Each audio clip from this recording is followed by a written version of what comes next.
Hello, friends. A very warm welcome to Ansarkari. And again, going on with the process of understanding, creating, and putting up different elements into our work process.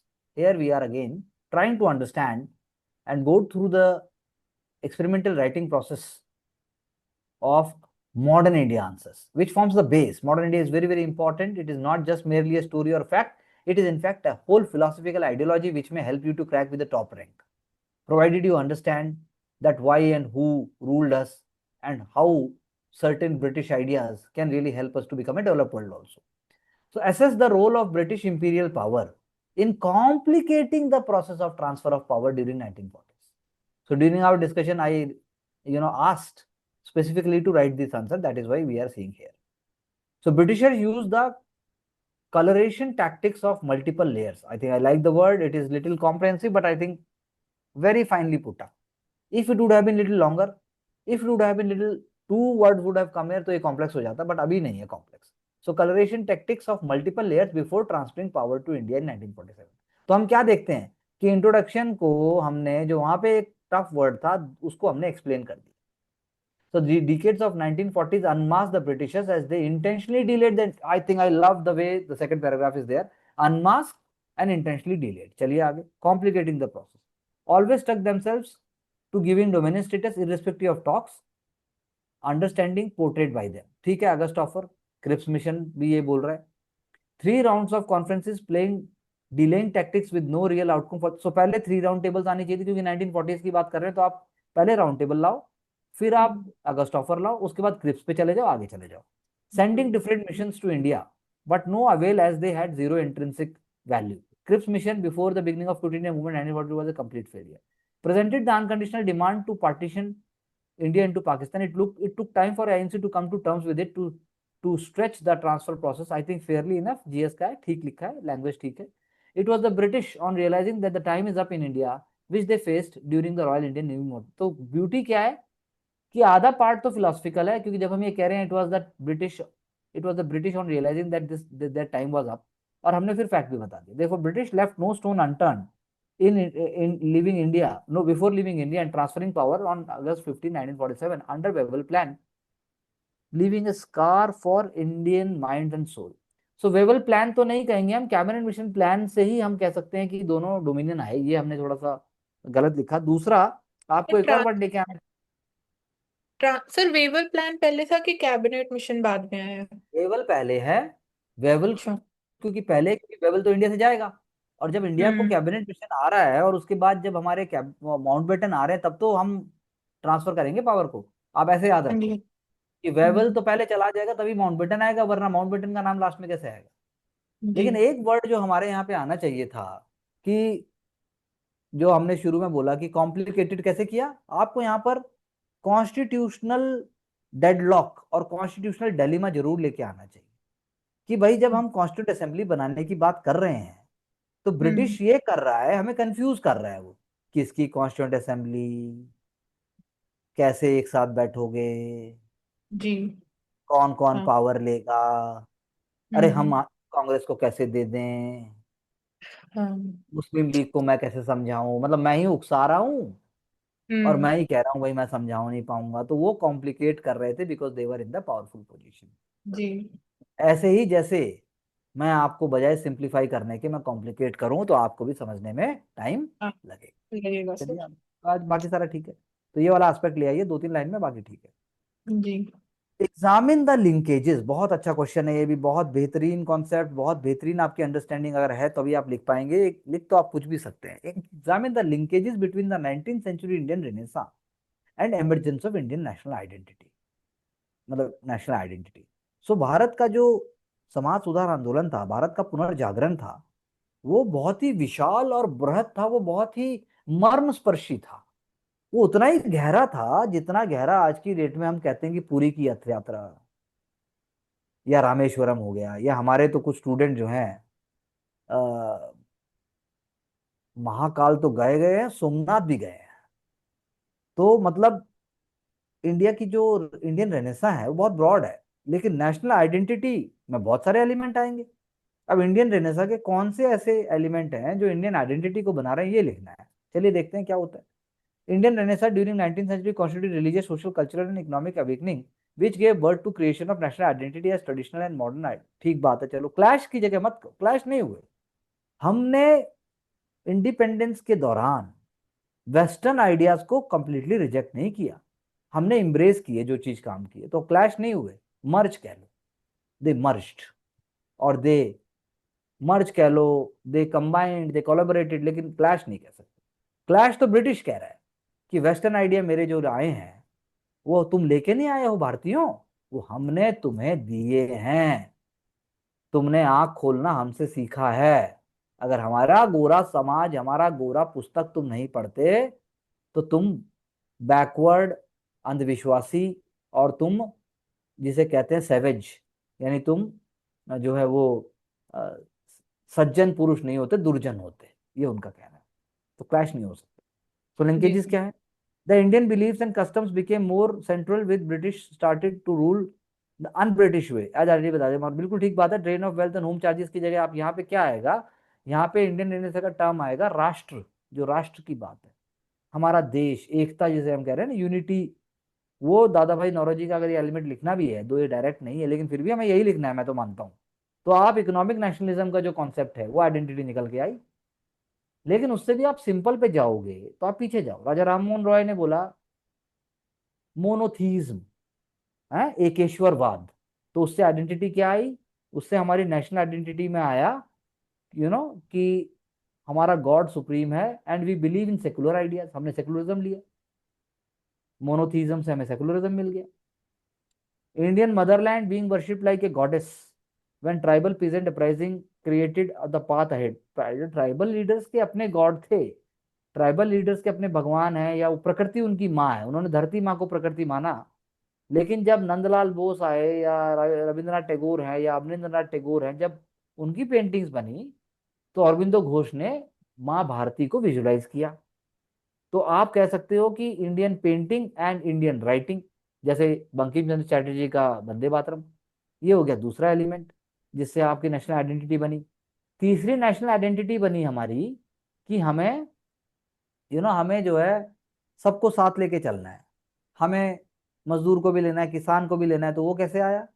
वो आपका आया जब आप जो है रामायण, महाभारत जब हर भाषा में लिखी गई थी, सारी भाषाओं में लिखी गई थी वो, उन भाषाओं से किताब बनी या उन भाषाओं से मूवी बनी, देन यू कैन से उससे हमें वो आया to take everyone along and to idea of fraternity आया। Disagreement on our educational framework में आप क्या आया? Vernacular language is considered supreme to welfare of Indians, very true. तो ये लास्ट में हम इसको मानते हैं, तो इसीलिए गांधी जी आए, गांधी जी ने वोकेशनल किया, या मौलाना अबुल कलाम आजाद हैं, तो आप कुछ भी बोलते, वो भी आइडेंटिटी बना, यानी कि बिना शिक्षा के राष्ट्र नहीं हो सकते, ये भी हमारी आइडेंटिटी बनी। Revolt against the social reforms initiated by revolt against social reforms, no no, it was not sir a revolt Indians by, ने तो सर नहीं एक नहीं, तरीके से मतलब वी अपोज्ड मतलब जो। नहीं, आप नहीं नहीं, आप इसको ऐसे कह सकते हो कि British undertook social legislations so as to showcase utilitarianism, कि भाई देखो हम तो सबका भला कर रहे हैं। लेकिन उससे हमारी आइडेंटिटी कैसे जुड़ी? हमने महिलाओं को हमारे राष्ट्र आंदोलन में स्थान दिया, सरोजनी नायडू, या फिर रामाबाई रानाडे, या फिर जो है बहुत सारे क्रांतिकारी, सबकी आज भी पूजा होती है, तो वो हमारी आइडेंटिटी का पार्ट बना। तो नेशनल आइडेंटिटी एक्सप्रेस हुई, बिल्कुल सही कहा आपने। तो यहाँ पे आइडेंटिटी से आपने जो लिया वो ठीक है, लेकिन आप और सिंपल ले सकते हो कि भारत की आइडेंटिटी जो थी, नेशनल आइडेंटिटी क्या है, कि यूनिटी इन डाइवर्सिटी, ये आइडेंटिटी है। जी सेकुलरिज्म, ये आइडेंटिटी है। फेटर्निटी, ये आइडेंटिटी है। और जो है भारत, जो है मतलब भारत माता, भाषा, ये भी एक आइडेंटिटी है। तो ये सारे एलिमेंट आपने जो लिखे ये गलत नहीं है, लेकिन जैसे रिवोल्ट गड़बड़ हो जाएगा, तो यानी 4 नंबर तक फिर भी आ सकता है, ऐसा नहीं है आंसर की ट्रैक पे नहीं है, लेकिन मैंने आपको बताया कि इसको और सिंपल कैसे किया जा सकता है। जी। और ये क्वेश्चन मैंने आपको पहले ही कह दिया, ये कहीं नहीं लिखा हुआ है। हम्म। ये अगर आप कहीं से पढ़ के लिखोगे भी, किसी रिसर्च पेपर से या किसी किताब से, तो नंबर नहीं आएंगे, क्योंकि उसे एक जी। पर्सपेक्टिव में लिखा गया होगा, और यहाँ पर यूपीएससी को एक और पर्सपेक्टिव चाहिए, इसीलिए मैंने सिर्फ आपको रिप्रेजेंटेटिव एलिमेंट बताया है। चलिए आगे। हम्म। Persian literary sources of medieval India reflect the spirit of the age. तो spirit of the age of middle India constitute flourishing civilisation that allowed thriving diversity of thoughts and ideas across Indian subcontinent. बहुत बढ़िया। या आप इसको और simple लिख सकते थे ऊपर ही, आप कहते different languages, local cultures and even outside ideas they merge. तो रस खान बोल रहे हैं,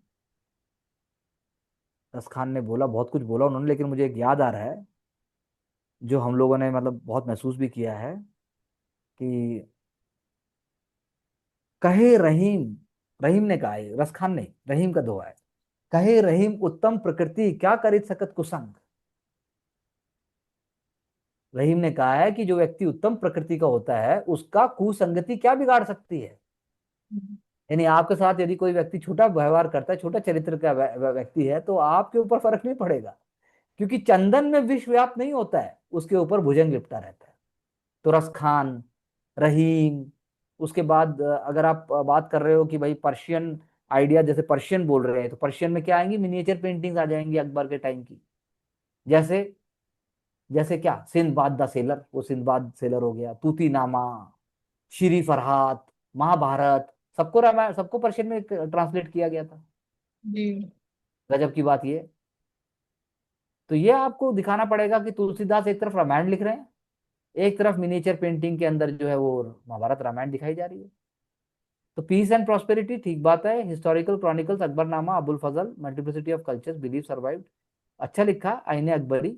तो अब क्या है, तोहफतुल वजूद, यानी कि भगवान एक है, ईश्वर एक है, ये भी फिलॉसफी उसी टाइम की है, तो वो भी दिखाई जा रही है किताबों में, लिटरेचर में। म्यूजिक प्रमोट हो रहा है, होली मनाई जा रही है। Economy flourished, agriculture prospect, currency liquidity, black market check by administration, Baburnama. Court culture showcase the working of democratic, democratic तो नहीं कहिए, कोर्ट कल्चर जो दिखाता था मुगल पीरियड का।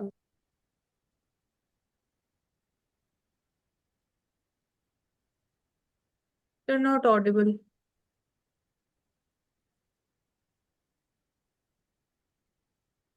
यानी राजा, महाराजा अकबर, सम्राट अकबर, राजा जो भी बोलो, he was shadow of God on earth. तो उसके पीछे भी प्रिंसिपल बना दिए, चैरिटी, जेनरोसिटी, पायस। तो ये सारे जो एलिमेंट थे एक चक्रवर्ती सम्राट के, जैसे एंशियंट टाइम में होते थे, ऐसे ही कुछ एलिमेंट्स हमने किंगशिप के बना दिए इन टाइम्स ऑफ मुगल पीरियड। तो उस किंगशिप के टाइम पीरियड के पर्शियन लिटरेचर में वो भी दिखाई दे रहे हैं। तो आप सिर्फ ये सोच सकते हो कि जितने अच्छे आइडिया हो सकते हैं, फंडामेंटल आइडियाज, वो सब हमने मुगल रूलर के उससे लगा दिए। अब एक्चुअल में थोड़ा बहुत तो डाइवर्सिटी होगी होगी। Rock cut architecture represents one of the most important sources of our knowledge of early Indian history and art. Early, यानी आप सीधा लिख सकते हो कि ना तो कोई लिटरेरी सोर्स है और ना कोई, it is an archaeological source, literary source नहीं। बिफोर रिटर्न हिस्ट्री बेसिकली, सबसे बड़ी बात रॉक कट आर्किटेक्चर है। हम्म। बाद में, जी। जो है, जैसे बाद में तो हम समझ सकते हैं, शुरू में नहीं है। तो रॉक कट आर्किटेक्चर, जैसे हम बात करें मॉडर्न टाइम पीरियड की, तो लिखा हुआ तो उसी टाइम का नहीं, हमें बाद में मिलता है, we find lot of traces. तो rock cut Indian architecture from the root and to deconstruct early Indian history which is an exemplary contribution to India artisanal wealth, civilizational values कह लो, या हम्म। आर्ट एंड आर्किटेक्चर तो है ही। जैसे express the way of life of early Indian during the story, जैसे आपने भिम्बेटका का दे दिया, स्टिक एंड म्यूरल पेंटिंग दे दी, लोग नाच रहे हैं भिम्बेटका में, लोग सूरज को, डांस कर रहे हैं, पीछे सूरज लगा हुआ है, हंटिंग सीन दिया हुआ है, ये आप लिख देते, hunting of animal, sources of livelihood practice, natural colour use किए गए हैं, और उससे पता लगता है प्रकृति के साथ काम किया है। फीमेल जी। को डोमेस्टिक एक्टिविटीज में दिखाया गया है, फीमेल ऐसे सर पे लकड़ी भी रख रही है, ऐसा भी दिखाया गया है। उसके बाद जानवर दिखाए गए हैं, कछुआ, हिरन, ऐसा करके भैंस, हंटिंग हो रहा है, एग्रीकल्चर के कुछ एलिमेंट दिखाए गए हैं। तो ये बड़ा इंपॉर्टेंट है। तो ये दिखाता है कि उस समय भी लोग जो हैं वो जीवन से संतुष्ट थे। उस समय लोग जो है सामाजिक परिवेश में रहते थे, दे were living in A civilised वे। उस समय लोग जो हैं कुछ बेसिक फोक कल्चरल प्रैक्टिसेस को वैल्यू कर रहे थे। तो ये सारे एलिमेंट हम sustainable way of living, like you are saying, natural colours in the wall paintings and Sittanavasal caves, बिल्कुल ठीक बात है। Red mineral, green leaves, brown soil, trade economy based on barter exchange, As early agriculture widely adopted, women engaged in homely activities, men and hunted animals. Therefore, pre-history do not have script where rock architecture. लेकिन अगर हम पीछे आए, आइए पीछे आइए, तो अगर क्वेश्चन देखिए, क्वेश्चन क्या है, क्वेश्चन पे मैं दोबारा जाता हूँ। क्वेश्चन कह रहा है हमारा रॉक कट आर्किटेक्चर। बात समझिए, जी। यही मैंने शुरू में आपसे बोलने की बात की थी, मॉडर्न पीरियड की, इसलिए मैंने बात की, लेकिन आपने आंसर में ये लिखा है इसलिए मैंने इसकी चर्चा की। क्वेश्चन कह रहा है रॉक कट आर्किटेक्चर, लेकिन भिम्बेटका रॉक कट नहीं है, भिम्बेटका रॉक आर्ट है। हम्म। ये लखुदियार भी रॉक आर्ट है। जी। लखुदियार जिसका एक हमारे सर कैंडिडेट बार, आर्ट। हाँ, सर लेकिन क्वेश्चन तो बोला sources of our knowledge of early Indian history और आर्ट हो गया, तो इसलिए एंड मैंने आर्ट आर्ट। साइज किया है। नहीं, आपने आर्ट अर्ली। लिया, आपने हम्म। आर्ट लिया, लेकिन रॉक कट आर्किटेक्चर की आर्ट बतानी है। जैसे, जैसे लोमस ऋषि केव, अजंता केव, हम्म। एलोरा केव। तो लेकिन फिर ये अर्ली इंडियन हिस्ट्री पीरियड कौन सा early exact? Indian history period कौन सा है? अर्ली इंडियन हिस्ट्री है जब तक मिडिवल पीरियड शुरू नहीं होता, उसको हम अर्ली इंडियन हिस्ट्री कहते हैं। यानी जब तक आप सल्तनत पीरियड की बात करना शुरू ना करो और जी। चोल की बात खत्म करना शुरू ना करो, वो अर्ली इंडियन पीरियड ही है। तो इसीलिए जी। आप उस कॉन्टेक्स्ट में आंसर को लिखिए। तो सोर्स हम्म। ऑफ नॉलेज है, बिल्कुल है, तो उसमें वही बात करेंगे जैसे आप यहाँ, यहाँ तो आपने बता दिया, मैंने आपको एक्सप्लेन कर दिया इसीलिए, ताकि भिम्बेट का क्वेश्चन आए या कुछ आए तो आप लिख लो। लेकिन आप जी। वहाँ क्या लिखोगे? वहां पे भी अर्ली इंडियन आर्ट बता रही है हमें, वहां पे हमें बता रही है Mahabharata, Ramayana, Buddhist tales, Jataka tales, Shiva, hmm. Religious ideas.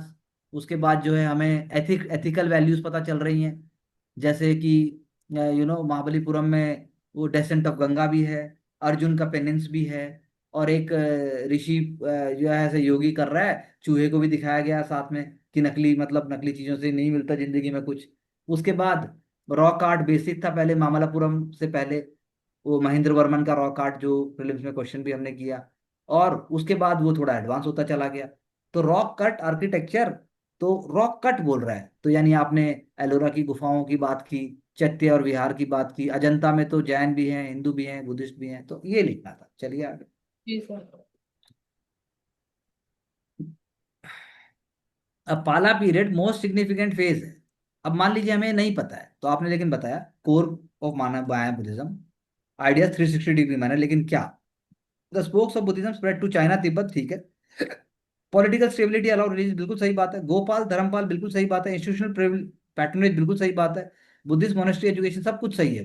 Became accessible masses, close proximity, बिल्कुल सही है। लेकिन expansion and revival like Vikramshila यानी वंडरफुल रिटर्न, आंसर सारा करेक्ट है अपने आप में, बिना त्रुटि के है ये आंसर।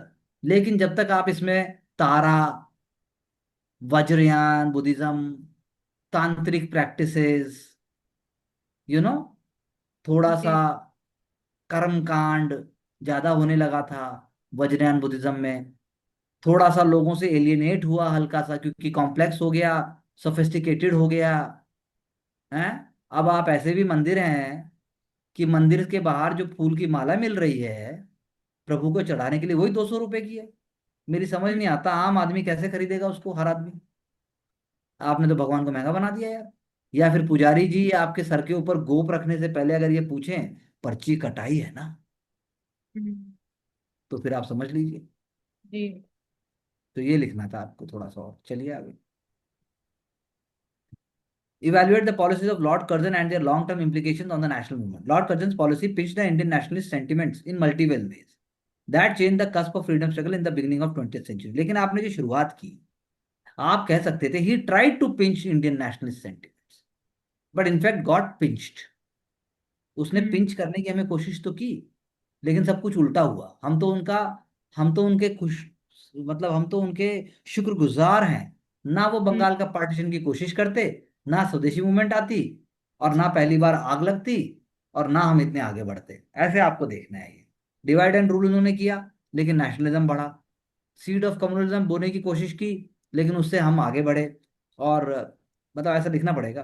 फिर उसके बाद जो है आपने तीसरा बोला, जो टेक्निकल यूनिवर्सिटी ऑफ एजुकेशन की बात की, तो उसके थ्रू उन्होंने जो है ब्यूरोक्रेटाइजेशन किया यूनिवर्सिटी का, ब्यूरोक्रेटाइजेशन, क्योंकि उन्होंने सारा फंड, सारे कंट्रोल, सारा इलेक्शन फलेक्शन सब अपने हाथ में ले लिया। इससे यूथ को और गुस्सा आया, इससे यूथ को और जज्बात बढ़े। Align with the British imperial spread the network of railways. Root and branch theory थी रेलवेज की। एक रूट है, उसके ब्रांचेस है। तो आप कह सकते हो कि वो भी अपने फायदे के लिए था। डीपर पेनिट्रेशन ऑफ वॉलेंट सप्रेशन आपने लिख ही दिया।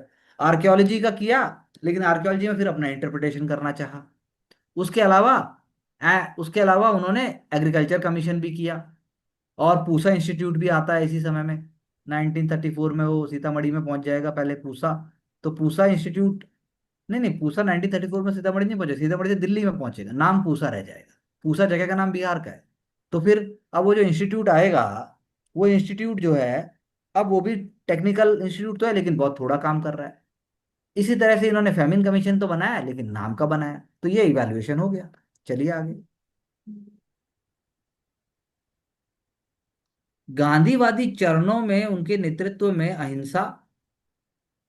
क्या क्वेश्चन हमारा क्या है? ये क्वेश्चन कह रहा है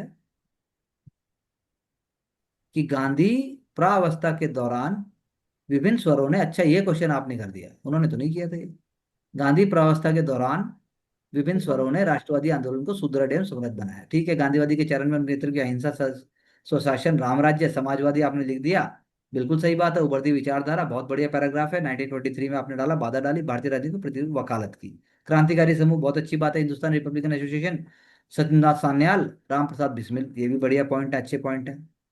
किसान और मजदूरों द्वारा, हमने इसी पर चर्चा भी की थी मानसी के साथ। किसानों द्वारा किसान महासभा का निर्माण, मजदूरों और मजदूर यूनियन का गठन, हिंदू महासभा द्वारा वर्ग विशेष महिलाओं द्वारा संपूर्ण जिम्मेदारी, पूर्ण भागीदारी दिखाई, जिसमें पूर्ण महिला मुक्ति मोर्चा बना। महिलाओं द्वारा समूह को एकता के साथ मंडलियों का निर्माण किया गया, जिसके प्रत्यक्ष उदाहरण 1920 का ऐसे उदाहरण था। दलितों के अन्य समूह, डॉक्टर बी आर अम्बेडकर हितकारी, ये गांधी जी द्वारा हरिजन का आरंभ। क्षेत्रीय नेताओं और समूहों द्वारा स्थान विशेष से और रियासतों में प्रजामंडलों का निर्माण। सुभाष चंद्र बोस द्वारा 1939 में फॉरवर्ड ब्लॉक की स्थापना, इससे यूथ को मौका मिला। अब तो आपने सारे पॉइंट लिख दिए हैं। बस देखना ये कि क्या 7 मिनट के अंदर 150 वर्ड में हम इसे कर पाएंगे कि नहीं कर पाएंगे। 19वीं शताब्दी में भारतीय पुनर्जागरण और राष्ट्रीय पहचान देखते हैं। अब आपने क्या किया? सामाजिक, आर्थिक, धार्मिक, सांस्कृतिक सुधारों को, चेतना को जन्म दिया। सामाजिक सुधार, राजा राममोहन राय, तो सती प्रथा, बाल विवाह, महिला विकास, महिला शिक्षा, उत्थान, विधवा पुनर्विवाह, न्याय संगत तरीके से रखना। सांस्कृतिक सुधार, भारतीय संस्कृति का पुनरुत्थान, उपनिषद, वेद। तो यार वो आइडेंटिटी बनानी है, आपने पॉइंट तो दे दिए। शिक्षा का विकास भी आपने बता दिया। लल्लू लाल, हिंदी के हैं लल्लू लाल एक्चुअली। कलकत्ता विश्वविद्यालय आपने सब बता दिया। एकता और अखंडता, ये पॉइंट सही है। विभिन्न जातियों और जनजातियों द्वारा क्षेत्र विशेष में आंदोलन किए गए शोषण के विरुद्ध, और विशेषता ये थी कि आंदोलन धर्म, जाति और नस्ल से मुक्त थे। बहुत अच्छा पॉइंट है। इन सभी ने राष्ट्रवादी चेतना को एक आगे बढ़ाया। तो यानी और सिंपल होना चाहिए, जैसा हमने ऊपर बात की कि उदारवाद, उग्रवाद, क्रांतिकारी, ये नेशनल आइडेंटिटी नहीं है। नेशनल आइडेंटिटी तो कुछ भी हो सकती है, जैसा मैंने बोला। तो ये आइडेंटिटी नहीं है, ये तो मेथड्स हैं। तो ये हमें देखना पड़ेगा। अगर बात करते हैं भाई, वही शैलकृत्य में आपने क्या लिखा? शैलकृत में भारतीय कला और इतिहास का प्रथम उदाहरण दोनों रूप में देखने को मिलता है। ना कर कलात्मक निपुण शैली मिलती है, और भारतीय इतिहास के सांस्कृतिक, धार्मिक, सामाजिक, चलो चलो चलो, 12 गुफाएं, बिल्कुल सही, सबसे पुरानी। अजंता और एलोरा की गुफाएं भारतीय धार्मिक परिदृश्य को दिखाती हैं। यूनेस्को हेरिटेज की सूची में है। एलोरा का कैलाश मंदिर पल्लव द्वारा बनाया गया, प्रदेश पल्लव ने ना बनाया बृहदेश्वर मंदिर। बृहदेश्वर मंदिर चोला ने बनाया, उदयगिरी। ठीक है चलो। भारत में बौद्ध धर्म के इतिहास में पाल की अति क्रांति की जो बात है, पाल शासकों द्वारा बौद्ध धर्म को संरक्षण दिया गया, जिसके कारण बौद्ध धर्म, बिल्कुल ठीक बात है। पाल विश्वविद्यालय में बौद्ध शिक्षाओं को बढ़ाया गया। चलिए आगे। कला और साहित्य की दृष्टि से अंतर्राष्ट्रीय स्तर पर शिक्षा, श्रीलंका, तिब्बत, तिब्बत, नेपाल। ठीक है, अच्छा पॉइंट लिखा है, बढ़िया है। लॉर्ड कर्जन द्वारा लाई गई नीतियों में सुधार के नाम पर भारतीय प्रशासन और व्यापार, ब्रिटिश शासन को मजबूत करना था। सैन्य सुधार पर किए गए बदलाव को आधुनिकरण के नाम पर ब्रिटिश अधिकारियों की नियुक्ति, प्रशासनिक कार्य में दक्षता और सुधार के नाम पर, ये अच्छा पॉइंट है। सुधार के नाम पर, सुधार के नाम पर, शिक्षा नीति में सुधार के नाम पर। प्लेग महामारी वाला पॉइंट भी अच्छा है। 1905 में बंगाल विभाजन, ये भी पॉइंट अच्छा है। उदारवादी के साथ साथ क्रांतिकारी नीति और भावनाओं का विकास हुआ। मजदूर वर्ग और किसानों को एक मंच बनाने के लिए प्रेरणा मिली। प्रजामंडल और क्षेत्रीय संगठन का विकास हुआ। स्तर पर, अलग अलग स्तर पर उद्देश्य के लिए संगठनों का गठन हुआ, किंतु लक्ष्य ब्रिटिश शासन से। तो यानी लास्ट पॉइंट में आपने थोड़ा ठहराव दिखाया, अच्छा पॉइंट लिखा। शैल वाले में हमने पहले ऑलरेडी बात की। तो इस डायरेक्शन में हम आगे बढ़ रहे हैं। काफी हद तक आंसर्स में बहुत क्लैरिटी है, ये सभी सब्जेक्ट्स में हमारा रिफ्लेक्ट होगा। I'm very sure, and this is going to help us to be more confident. We will not get carried away. It is a sustained practice, and lot of other things are also being done side by side. And we hope and we think that हम answer को interpret कर लेंगे. हमने इसीलिए tough questions उठाए, और अब judgement आप दोनों के हाथ में है, आप दोनों बताएंगे. आप बोलिए मैम सर. सर जैसे जो पॉइंट्स हैं उनको थोड़ा सा और आगे करेक्ट करना है मेरे को। और जैसे नेशनल आइडेंटिटी वाला क्वेश्चन था, उसमें और बेटर तरीके से लिख सकती थी और हाँ, इंटरप्रेट। आइडेंटिटी पूछ रहा है, एक ना एक दो क्वेश्चन ऐसे आएंगे. हाँ जी, हाँ तो वो रिलैक्स कीवर्ड। होके इन पे, हाँ बिल्कुल रिलैक्स होके सोचना है. आएगा एक ना एक दो क्वेश्चन ऐसा जो ऐसी बात करेगा, जी। जो बड़ा सा शब्द ले आएगा, हमारे आसपास का शब्द होगा, लेकिन आपको उसको कंक्रीट करके करना पड़ेगा. जैसे हाँ। इन्होंने भी आइडेंटिटी वाले में आइडेंटिटी बता ही नहीं पाए, आइडेंटिटी बतानी. हाँ जी। हाँ, तो ये बस ध्यान, यही मेरा टेक अवे है. यानी थोड़ा। टफ क्वेश्चन को अब कैसे सिंपल करना है, ये आपको देखना है. हम्म। दूसरा पॉइंट. तो यही है मेजर लर्निंग, तो ये इंटरप्रिटेशन का थोड़ा सा, जैसे ये इसमें भी रॉकेट आर्किटेक्चर वाले में भी अर्ली इंडियन हिस्ट्री वाला पीरियड कौन सा होगा एग्जैक्ट, तो मैंने खाली स्टोन एज देखिए, I perspective will say. Not be I will not be I will not be making you people complacent. एक आध क्वेश्चन गलत किसी का भी हो सकता है, हम्म। लेकिन मैं ये बोल के ये नहीं कह रहा कोई बात नहीं, गलत से क्या फर्क पड़ता है. बड़ी बात हाँ। ये है कि आपको पहले पता चल रहा है. हाँ जी। बस ये बड़ी बात है. यानी हाँ जी। इतना कुछ है, 2 करोड़ चीजें हैं. हाँ। किसी भी सब्जेक्ट में कुछ ना कुछ गलत इंटरप्रेट हो सकता है, छूट भी सकता है. हम्म। लेकिन मैं ये नहीं कह रहा छूटना चाहिए या गलत होना होना चाहिए। चाहिए. बस ये मेरा उद्देश्य है. हाँ जी। आप बोलिए. सर क्वेश्चन की इंटरप्रिटेशन और पल्लव वाले जो पाल वाले में था कि बौद्ध धर्म से रिलेटेड, सर वो पॉइंट्स भी लेकर आने हैं, सर वज्रयान और तंत्र विद्या वाले जो सिस्टम। तो यही बात है, हमें ये पता चला, यानी कि मुझे ये समझ में आया अब तक कि भाई ये चीजें जितनी भी हमने की हैं, आप कल कोई कंप्लेन नहीं कर सकते अपने आप से कि यार मैंने इतना नहीं किया, कि सिर्फ इसी की वजह से कमजोरी हुई. इतना हो हम्म। चुका है कि फेयर रोल प्ले कर सकता है. जी। 5-7% है हल्का सा वो, एक बार जब रिवीजन होगा तो आप बस वही टॉपिक देखोगे जो नया है, और थोड़ा सा लगता है यार ये क्या है, बस हो गया. हम्म। तो हाँ इसको जी। हम फेयरली अब क्लोजिंग तक लेके आ चुके हैं, और जल्दी ही हम इसको क्लोज कर देंगे विद जी। कॉन्फिडेंस. क्लोज का मतलब है हम नेक्स्ट चैप्टर स्टार्ट करेंगे with much confidence, much clarity. और उसमें जो है हम फैक्ट भी लेके आएंगे, डेटा भी लेके आएंगे, और सिंप्लिसिटी तो आएंगे ही लाएंगे. ये हमारा अपने आप से वादा है. So जी with this sir. belief and with this idea, let's try to put our best foot forward, because that is what can only bring you success rather than any kind of small things or big things. That is what at Ansarkari we believe and practice day in and day out. Thank you very much.